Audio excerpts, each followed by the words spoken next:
Welcome to the Heavy Spoilers Show. I'm your host Paul, aka the guy who always spots the devil in the details, and this video we're breaking down the third episode of Wandavision.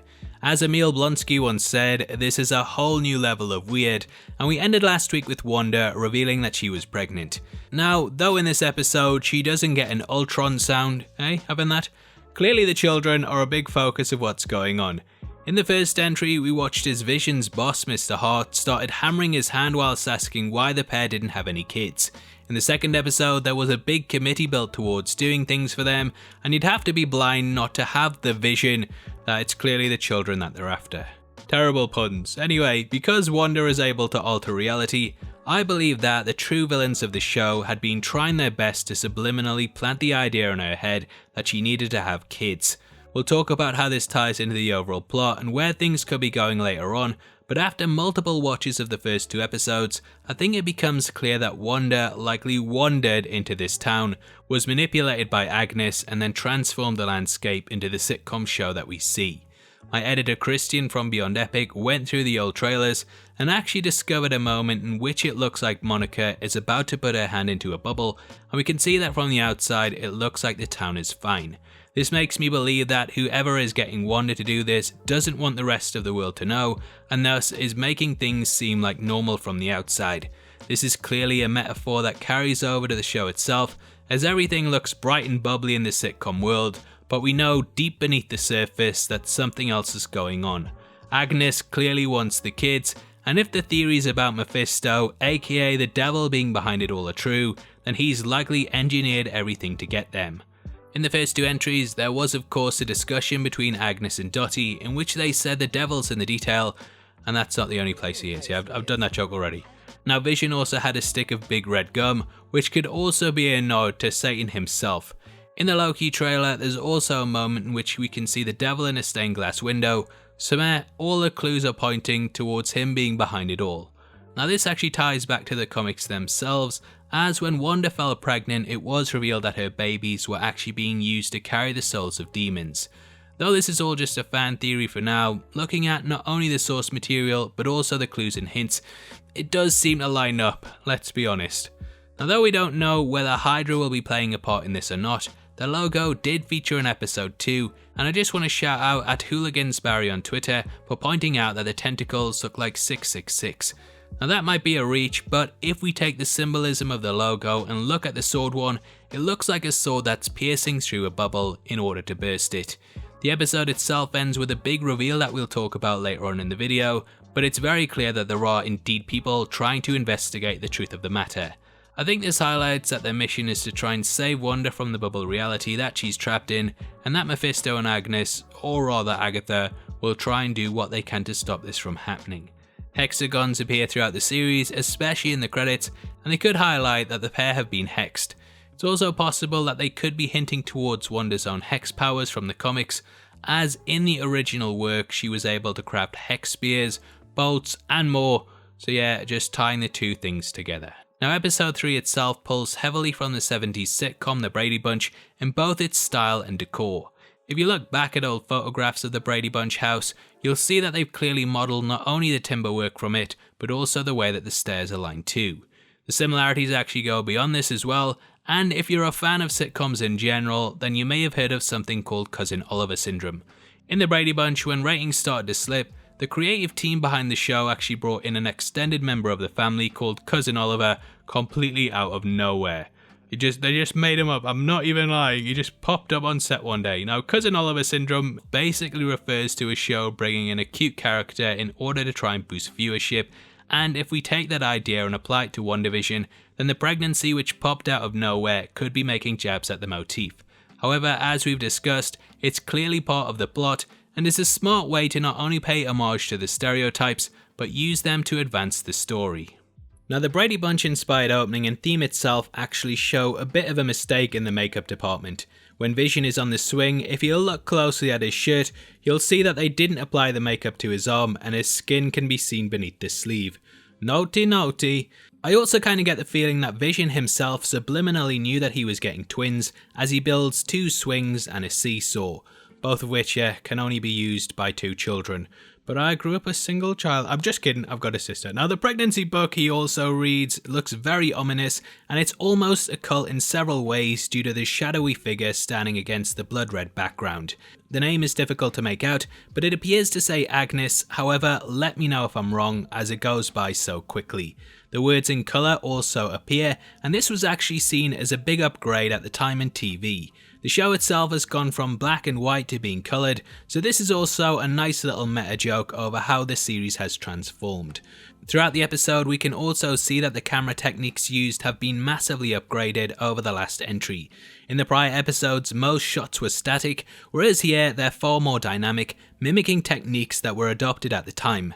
This shows how much attention Marvel were paying to what was going on in television during the 70s, and it's definitely something that they should be applauded for. It's not too long before we see a doctor listening out for the heartbeat of the little baby. He's unable to detect twins, which are later revealed, and this to me signifies that Wanda may have manifested them after the pair were torn between their names.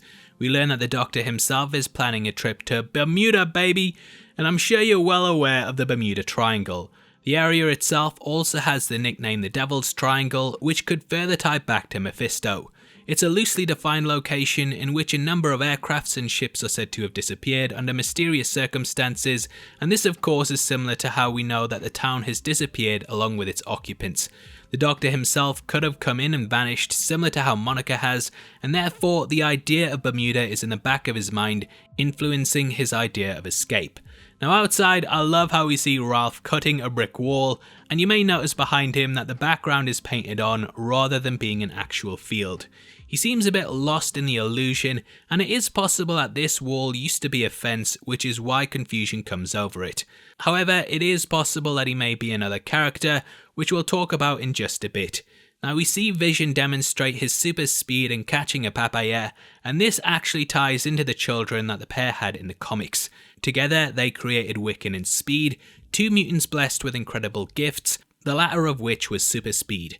This seems like the direction that they are going to, as they go back and forth over the names of children and can't settle on either Tommy or Billy. Now interestingly enough, Billy and Tommy were also the names given to the two that were possessed by demon souls in the comics, and after they were vanquished, they later reincarnated as Wiccan and Speed. I think anyway, yeah, these old comics are all over the place, and like Wanda herself, Marvel seem to enjoy pressing the reset button and removing things from the timeline. So excuse me if I'm wrong, but I don't think I am, yeah, so shut the hell up. Now I think that the show will probably skip the evil Demon Souls versions and just go straight into the Wiccan and Speed ones, and then combine the backstory with Mephisto and Agnes likely wanting to possess them. Wanda has a stork painted on the wall, and this later comes to life, perhaps signifying how she was able to bring Vision back from the dead. If that is the case, then this isn't the version that we've come to know and love, and it is possible that when this reality falls apart eventually, that he goes with it. I think it would be heartbreaking to end the show with him dying once more, and it could set up Wanda as the villain going forward, similar to how she is in House of M.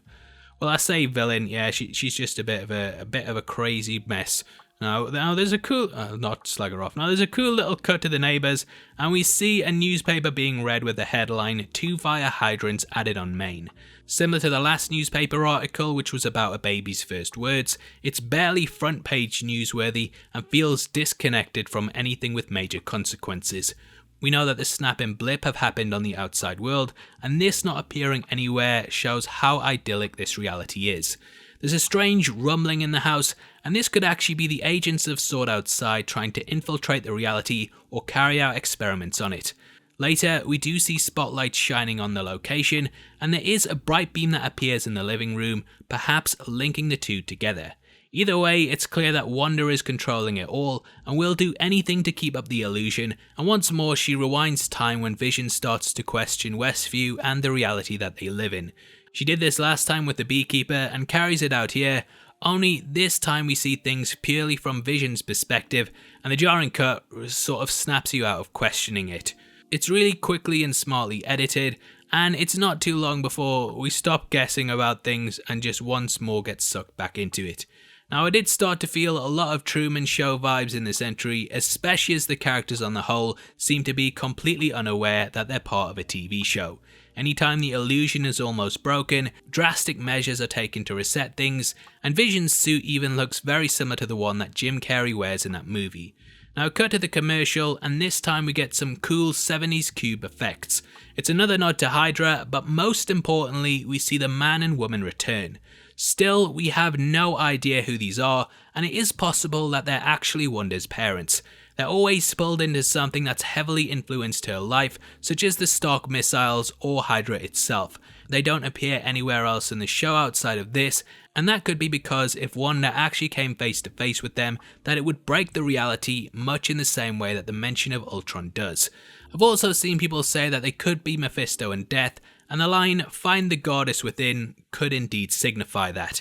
After the water breaks, we do get that soap commercial, so perhaps they are linked on a level that we don't quite know yet. When Vision flees to get a doctor, the Stalk comes to life, and we're then greeted by Geraldine, or rather Monica. Last week she didn't know her name until her hand actually touched Wanda's, and therefore it's likely that this was implanted into her head. After Wanda says Geraldine in the sentry for the first time, Monica says, no, it's Foxy, and though this could be referencing the coat that she's wearing, it may also mean that she's changed her name.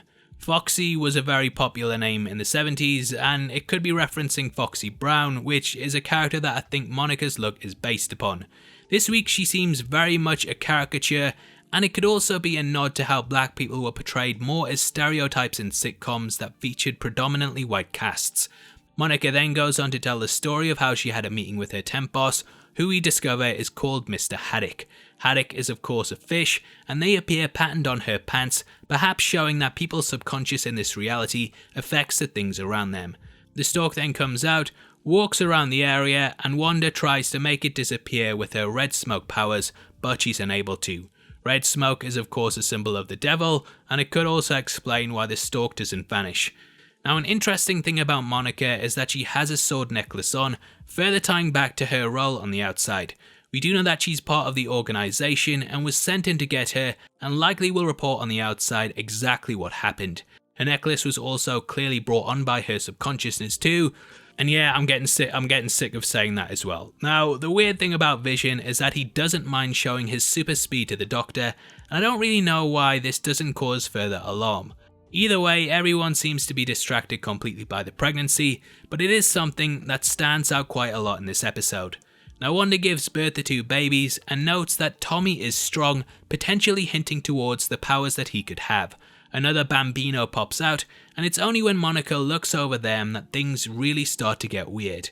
Now we did see in the trailers for the show that it was actually Wanda that flung her out of the reality, however the scene is completely cut and we're just left wondering what happened. The Doctor decides not to leave and says that the reality is hard to escape from, and questioning that, Vision then sees Agnes and Ralph discussing something secretive. I think that Ralph may actually be Mephisto, as he's the one who gave the big red gum to Vision last week. Agnes also says that he looks better in the dark, perhaps hinting at him working in the shadows. However, he does hint that he may not be real, and almost blabs about what's going on, which I don't know if the devil would do. Either way, they clearly want Monica gone, and try to make Vision turn on her by mentioning that she has no home. This of course is a homely location, and thus the negative connotation would have an effect on Vision's perception of her. Now, he's not a bad guy, yeah, so they won't change his mind, but they do get their own way, and it's not too long before she's gone. When Pietro's brought up, something in Monica changes, and this is likely because, as a member of SWORD, she's well aware of the ins and outs of Sokovia. I love how Wanda sings a song in her native tongue, and it's clear that she starts to remember her life, which begins to break the illusion. Rather than facing the reality of the situation though, Wanda simply throws Monica away and goes back to her idyllic life, trapped in this reality. On the outside, we see the true sign for Westview, highlighting that this is indeed a real location. The first initials of W and V of course apply to Wanda and Vision, and I love how they've managed to line them up and make everything sort of all related in some form or another. Now in the background we also hear the song Sleepy Jean, which could tie into the dream theory that we had last week. I don't want to spend ages talking about that again because yeah, this is going on for long enough, but if you checked out our last video then you'll know in the ads for Wandavision that the narrator said dreaming instead of streaming. Therefore, we can take it that this is actually a dream that has come into reality. I'm guessing we'll see a lot of things from S.W.O.R.D's perspective next time, involving their investigation into the bubble. Now, I have to say that I think this week's episode is a big step up from the first two. I can see why Disney released the first three for review, as those two on their own just felt a bit meh to me. However, you start to get a clearer picture here of what's going on, and things just start to slot into place. It makes every single ironic joke, the strange character beats and more, just make more sense to me, and therefore I'm enjoying it more. I think most people would have come back after last week, as we trust Marvel know what they're doing, and if the episodes keep getting better and better each time as they have, then I'm looking forward to what's around the corner. I had genuine chills in the conversation with Monica, and I love that the show can switch on a dime in a second. It goes from the absurd to very, very tense, and tonally it works excellently in my opinion, now that we have an understanding of the mechanics of the show, and at least some context. Though I did watch sitcoms like Bewitched and so on, things like the Brady Bunch are easier for me to relate to, but yeah, let me know if you're still lost on the show in the comments below. Now for the next part of the video, we're going to be talking about one of the big leaks that's just come out in regards to the show. Heavy spoilers warning. Also, I'd massively appreciate it if you click the thumbs up button, as my last breakdown actually ended up trending at number 7 on YouTube, and it just shows companies that I'm worth working with, as I didn't get access to any screeners for this show. Getting to see stuff early just helps to make the breakdowns better, so all support is of course massively appreciated. Anyway, if you've been following all the updates on the show, then you will have seen that a Spanish voice actor actually confirmed that they are dubbing Evan Peters, who will be playing Quicksilver. What do you mean it's saying stuff like that, which is exactly why Disney don't want to work with me? Shit. Well, I have actually waited over a week to talk about this, and the story broke last Saturday and was then later confirmed by Andy Signore. Now, though we don't know how Quicksilver will be brought across to the show just yet, it does of course open the door for others from the multiverse, such as the X-Men cast and Deadpool, to drop in. We already know that Ryan Reynolds has signed on to do multiple Marvel movies now, and Wanda may open a portal when trying to resurrect her brother, and this could bring the Fox version into the MCU timeline. It's really going to bridge the gap between the franchises, and it also means that Kevin Feige can pick and choose from the cast to see which actors that he wants to work with. Sorry, Sophie Turner, my mum says I'm only allowed three people in the MCU. I'm just kidding, she was fine, wasn't she? Anyway, I think that ever since Days of Future Past, that Feige has wanted to get Quicksilver over, as he's one of the coolest characters in it. It can also usher in his father Magneto, which could lend itself to Wanda, and there's just so many amazing opportunities to tie everything together. Now that's obviously a big spoiler, but I did warn you. But yeah, so far that's one of the only things that I've seen leaked about the show. Anyway, that wraps up our episode 3 breakdown, and I'd love to hear your thoughts on it, so make sure you drop a comment below if you have any other theories, as people's input last time definitely helped me to collect my thoughts for this one.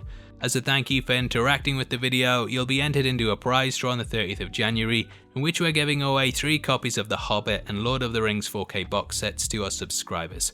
All you have to do to be in with a chance of winning is like the video, make sure you subscribe with notifications on, and drop a comment below with your thoughts on the entry. If you want something else to watch, then make sure you check out our breakdown of the last 2 episodes, which will be linked on screen right now. We went over both from top to bottom, so it's definitely worth checking out if you want to know more. With that out of the way, thank you for sitting through the video. I've been Paul, and I'll see you next time. Take care, peace.